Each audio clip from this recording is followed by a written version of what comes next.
வணக்கம். இந்த வார ஆரோக்கிய சமையலில் நான் உங்களுக்கு செஞ்சு காட்ட போகிறது சேனைக்கிழங்கு சட்னி. பொதுவாக வந்து கிழங்கு வகைகள் வந்து நம்ம எல்லாமே தவிர்க்கணும்னு சொல்லுவோம். எடை குறைக்கிறவங்க, அப்புறம் சர்க்கரை வியாதி இருக்கவங்க அவங்கெல்லாம். ஆனால் அதில் ஒரே ஒரு எக்ஸப்ஷன் வந்து சேனைக்கிழங்கு. ஏன்னா சேனைக்கிழங்குல வந்து நம்ம உடம்புல இருக்கிற கொலஸ்ட்ராலை குறைச்சி வெயிட் குறைய வைக்கிற என்சைம் இருக்குங்கிறதால நம்ம வந்து சேனைக்கிழங்கை மட்டும் யூஸ் பண்ணலாம். இப்போ எப்படி யூஸ் பண்ணுறதுன்னு சொல்லித்தரேன். நான் நம்ம நார்மலாக எப்படி பண்ணுவோம், சேனைக்கிழங்கை வந்து ஏதாவது ஃப்ரை மாதிரி பண்ணுவோம். அப்படி பண்ணும்போது அதில் நம்ம அதிக அளவு எண்ணெய் எல்லாம் யூஸ் பண்ணுவோம். அது மாதிரி எண்ணெய் யூஸ் பண்ணாமல் சேனைக்கிழங்கை வந்து எப்படி சட்னி மாதிரி பண்ணி சாப்பிட்றதுன்னு செஞ்சு காட்டுறேன். முதல்ல வந்து தோல் நீக்கப்பட்ட இந்த சேனைக்கிழங்கு வந்து நம்ம பொடியை நறுக்கி நல்லா வாஷ் பண்ணிக்கணும். அதை வந்து மஞ்சப்பொடி போட்டு நம்ம வேக வச்சுக்கலாம்.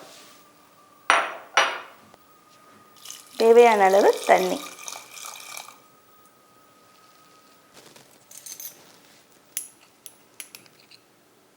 ஒரு 1/4 ஸ்பூன் மஞ்சப்பொடி,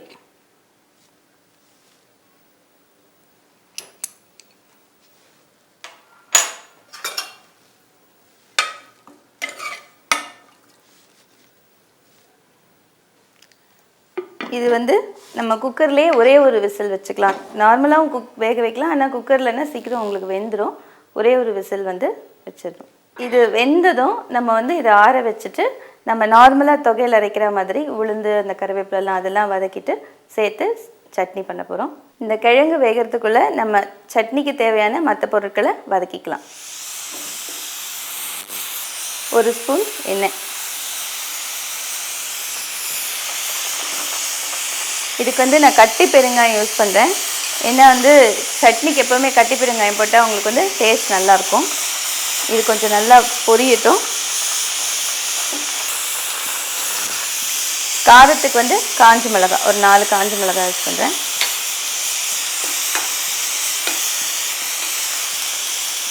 ஒரு டேபிள் ஸ்பூன் உளுத்தம்பருப்பு,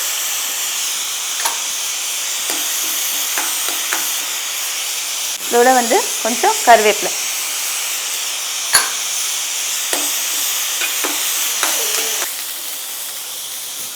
இது வதங்கும் போதே புளி, இது கொஞ்சம் வந்து தூக்கலாக புளி போடணும். ஏன்னா வந்து கொஞ்சம் அந்த கருணக்கிழங்குக்கு வந்து சில கருணக்கிழங்கு கொஞ்சம் காரம் எடுக்கும். அதனால் அதுக்காக புளி கொஞ்சம் அதிகமாக யூஸ் பண்ணணும் அந்த சட்னிக்கு. அதையும் இதிலேயே போட்டு வதக்கிடுங்க.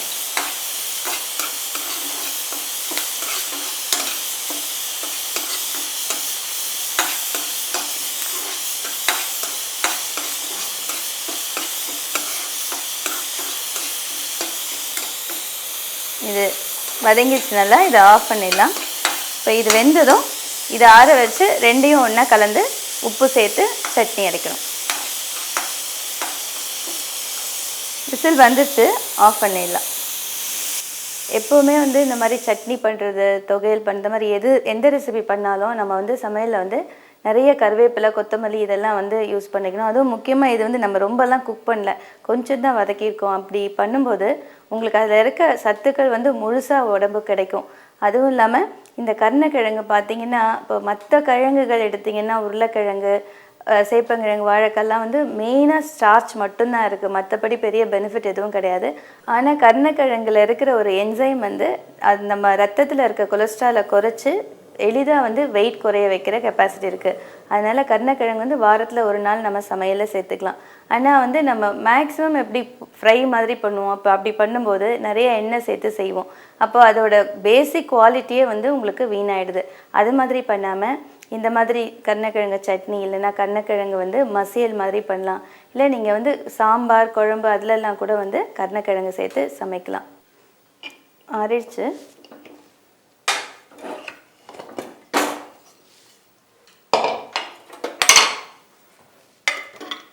இது நல்லா வெந்துருச்சு பாருங்கள், சாஃப்டாக. இப்போ வந்து இதை வந்து மிக்சியில் வந்து அரைச்சிக்கலாம்.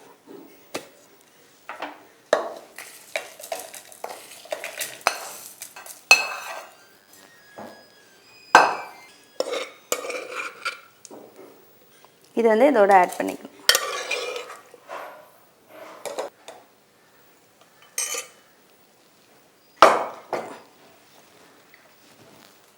தேவையான அளவு உப்பு,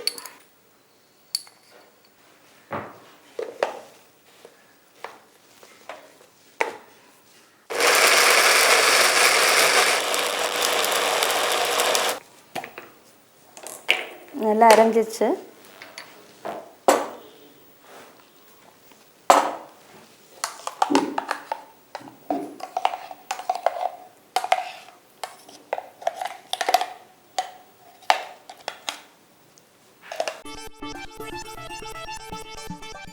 சேனக்கிழங்கு சட்னி ரெடி ஆகிடுச்சு. இது வந்து நீங்கள் டயட் பண்ணுறவங்கன்னா நம்ம மல்டிகிரெயின் ப்ரெட்டில் வந்து சாண்ட்விச் மாதிரி சாண்ட்விச் ப்ரெட்டாக யூஸ் பண்ணி செஞ்சு சாப்பிட்லாம். அப்படி இல்லைன்னா சப்பாத்திக்கு வந்து சைட் டிஷ்ஷாக இருக்கும். இது ரொம்ப டேஸ்டியாக இருக்கும். அதே மாதிரி ஹெல்த்துக்கும் ரொம்ப நல்லது. குழந்தைங்களுக்கெல்லாம் நீங்கள் வந்து இதை வந்து சாதத்தில் கூட போட்டு பிசைஞ்சு கொடுக்கலாம். இல்லை அவங்க வந்து சாதம் ஏதாவது சாப்பிட்டா அதுக்கு தொட்டுக்க யூஸ் பண்ணலாம். இல்லை இட்லி தோசைக்கு யூஸ் பண்ணலாம். ரொம்ப நல்லாயிருக்கும். நீங்களும் இந்த சேனக்கிழங்கு சட்னியை உங்கள் வீட்டில் செஞ்சு பாருங்கள்.